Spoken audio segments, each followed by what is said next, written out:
आणि आज स्वामित्व जो कार्ड आहे रजिस्ट्रेशन जे झालेलं आहे लोकांच्या प्रॉपर्टी संदर्भामध्ये केंद्र शासनाने स्वामित्व नावाची एक पूर्ण योजना संपूर्ण देशभर राबवलेली आहे। त्याच्या कार्ड्सचं प्रॉपर्टी कार्ड ज्याला म्हणू त्याचं वितरण आज प्रधानमंत्र्यांच्या हस्ते संपूर्ण देशामध्ये रितसर सुरुवात झाली। नांदेडमध्ये सुद्धा करण्यात आलेलं आहे। आत्तापर्यंत लोकांना ग्रामीण भागातल्या आपल्या घराची मालकीचे कुठलेही दस्तावेज किंवा कागद अधिकृतरित्या त्यांच्याकडे नव्हते, वाद निर्माण होत होते, त्यांना कर्ज मिळत नव्हतं, अनेक गुंतागुंतीचे प्रश्न होते।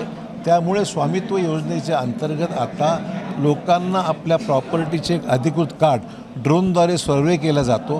त्या सर्वेमध्ये प्रॉपर्टीचा फोटोग्राफ घेतला जातो, त्याची मोजणी केली जाते आणि त्याप्रमाणे त्याला कार्ड दिलं जातं, प्रॉपर्टी कार्ड, जे अधिकृत शासनाचं प्रमाणपत्र आहे की ही तुमची प्रॉपर्टी आहे।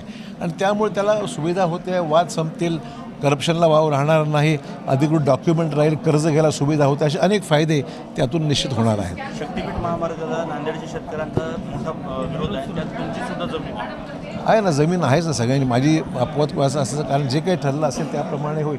परंतु आम्ही त्याच्यामध्ये काय मार्ग कसा काढता येईल आपल्याला, मुख्यमंत्र्यांना भेटणार आहोत, शेतकऱ्यांनाही भेटणार आहोत आणि त्यामध्ये आपल्याला पर्याय मार्ग काय काढता येईल का, अलाइनमेंट काय बदलता येईल का, पर्याय काय शक्य आहे ते बघू आपण। नांदेडचं पालक शक्तीपीठला विरोध होता तुमचा पहिले? विरोध आहेत ना, माझा विरोध तर निश्चितच आहे। लोकांचं जे मत आहे तेच माझं मत आहे आणि म्हणून त्याच्यामध्ये आता मुख्यमंत्र्यांनी पुढाकार घेऊन त्यातला क्लिअरन्स दिला असल्यामुळे त्याच्यामध्ये पर्याय काय उपलब्ध आहेत काय पाहावं लागणार आहे। नांदेडला पालकमंत्री अजून मिळालेले नाही, मात्र जर मिळत असतील तर पंकजा मुंडे किंवा धनंजय मुंडे यांना पालकमंत्री पद देऊ मला सांगता येणार नाही। असं आहे की मागण्या अनेक होत असतात, लोकांची मतं असतात, शेवटी हा निर्णय मुख्यमंत्र्यांच्या डिस्क्रिप्शनचा आहे। मुख्यमंत्री जे ठरवतील तो निर्णय होईल। नांदेडला पालकमंत्री पद ते मला माहीत नाही, राज्यात नाही, कुठेच झालं नाही, राज्यात ते राज्यात होईल ते नांदेडला होईल, नवीन जिल्हा होणार का?